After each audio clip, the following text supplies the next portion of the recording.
Em nosso estudo de hoje, é a lição 77 do livro Justiça Divina, que tem por título Lugares de Expiação. Múltiplas são as conceituações dos infernos exteriores. Para os hindus de várias legendas religiosas da antiguidade, a região do sofrimento para lá do sepulcro dividia-se em dezenas de seções nas quais os espíritos culpados experimentavam o martírio do fogo, da asfixia, dos botes, das serpentes e aves famélicas, de venenos e martelos, lâminas e prisões. Entre os chineses, acreditava-se que os condenados após o decesso atravessavam privações e torturas até caírem exaustos numa espécie de segunda morte, com o suposto aniquilamento do próprio ser.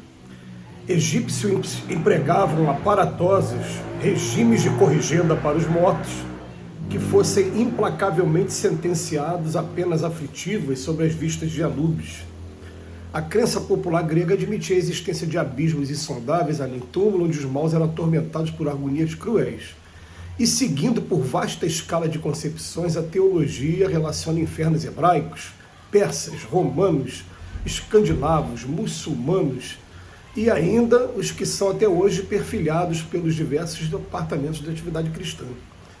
Não ignoras que os sistemas de castigo mentalizados para depois da morte obedecem a idiosincrasias de cada povo, apresentando por isso variedades multiformes. E sabemos igualmente, doutrina espírita, que existem outros infernos exteriores a cercar-nos na Terra entre os próprios espíritos encarnados. Não longe de nós, vemos o inferno da ignorância, em que se debatem as inteligências sequiosas de luz, o inferno das necessidades primárias absolutamente desatendidas, o inferno dos entorpecentes, o inferno do linocínio, o inferno do desespero e o inferno das crianças desamparadas, todos eles gerando os suplícios da sombra e da loucura, do pauperismo e da enfermidade, do abandono e da delinquência. Em razão disso, embora respeitando as crenças alheias, observemos as próprias ações a fim de verificar o que estamos fazendo para extinguir os infernos que nos rodeiam. E, sobretudo, aprendendo e servindo, vigiemos o coração para que a prática do bem nos garanta a consciência tranquila, uma vez que todos somos responsáveis pela nossa própria condição espiritual. Disse-nos o Cristo: o reino de Deus está dentro de vós, ao que, de acordo com ele mesmo, ousamos acrescentar, e o inferno também. Essa concepção de inferno é uma concepção bastante interessante para a gente analisar, porque a doutrina espírita ela tem uma posição de que existe o inferno. Existem vários infernos. A doutrina espírita vai, assim, de maneira mais notadamente, vai falar de dois infernos que estão abaixo da terra, que um se chama Trevas, está descrito nos livros Libertação e livro Ação e Reação de André Luiz, escrito através do Chico. A gente sempre faz referência a essas duas obras, porque elas foram as primeiras que ousaram falar sobre esse tema, e até porque o Chico Xavier relata depois que ele sofreu perseguição espiritual por conta da ousadia de estar tratando dessa obra. Tem um outro inferno também que fala que é o Vale dos Suicidas, foi descrito também lá no livro Memórias de um Suicida, e analisando até o próprio umbral, que o André Luiz também trouxe para a gente através do livro Nosso Lar. O umbral tem várias camadas, então tem camadas referentes a cada tipo de sofrimento.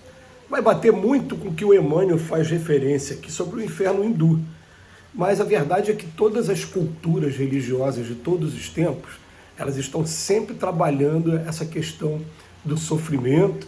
E recentemente eu tive a alegria de conversar com um grande amigo, que eu tenho um respeito muito grande por ele. Ele é um pastor da Igreja Nazarena, e quando a gente para conversar e tem respeito, tem carinho, tem interesse até em aprender, interesse em estudar, a coisa começa a ficar bastante interessante.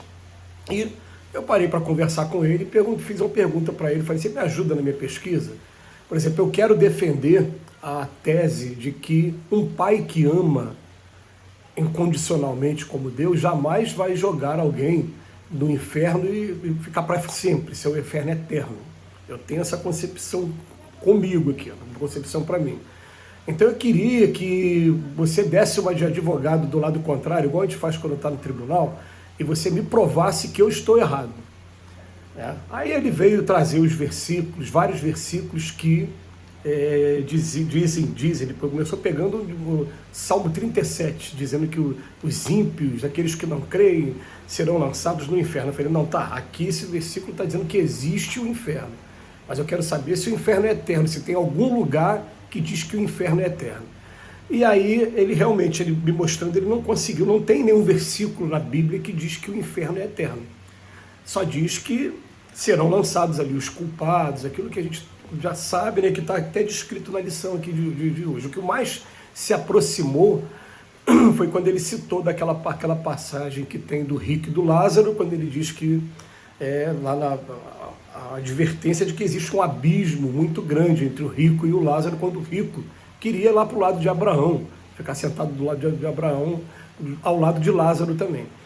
Mas a gente tem aqui no coração que se nós não conseguimos de forma alguma abandonar um filho que a gente ama de verdade, a gente vê mães que quando o filho é lançado na prisão perpétua, ela vai ficar a vida inteira visitando seu filho na prisão.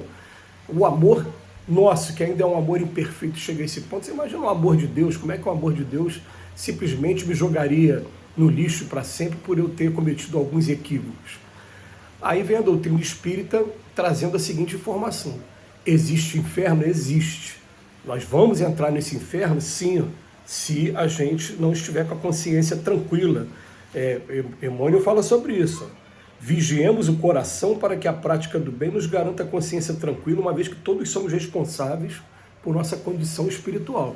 Mas a partir do momento que você entra nesse local, a maneira de você sair é você observando o mal que você fez, tendo o arrependimento sincero e a predisposição para reparar o mal que você fez, porque a tua consciência só vai ficar totalmente tranquila o dia que você conseguir reparar totalmente o mal que você praticou. É claro que isso muitas das vezes não é fácil, a gente vai levar algumas experiências, né?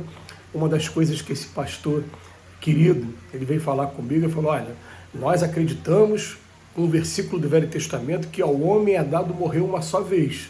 Eu falei, com certeza, ele tem toda a razão. Esse corpo aqui, depois que ele morreu, foi para o caixão, é uma vez só. Agora, nós somos somente esse corpo?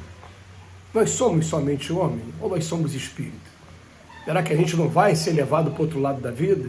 Aí fica a discussão que entra no ponto da fé e que todos nós devemos respeito muito uns aos outros, com os seus pontos de convicção, né, de interpretação, mas a gente sabe que a nosso guia, o nosso modelo, de acordo com os espíritos, ou o Salvador, de acordo com os protestantes, a maioria dos protestantes, é Jesus Cristo, e sendo Jesus Cristo, se a gente está sob a tutela do nosso Senhor Jesus Cristo, a coisa pode se resolver a qualquer momento, então não tem problema. Aliás, a gente vai aprendendo até que o amor do Pai é tão grande que até por aqueles que ainda não conseguiram encontrar o Cristo, que é questão de tempo. Quem para estudar o Cristo, não é fanatismo, não. Vocês vão ter acesso à história mais maravilhosa da humanidade, e hoje não existe uma cultura sequer no nosso planeta que não reconheça o Cristo Jesus como algo de muito importante. Vai dar nomenclaturas mil, você vai encontrar o islâmico dizendo que ele é um dos grandes profetas, dos 4 grandes profetas, ao lado de Abraão, Moisés e Maomé. Você vai encontrar o budista dizendo que ele é um grande iluminado. Tem gente que vai dizer que é Deus, outro vai dizer que é Deus encarnado, outro vai dizer que é filho de Deus, outro vai dizer que é profeta. Cada um vai dizer uma coisa, mas não tem como a gente não reconhecer o que tem de espetacular numa história como essa, e até o marco na história nossa, por isso que é divisor de calendários mesmo.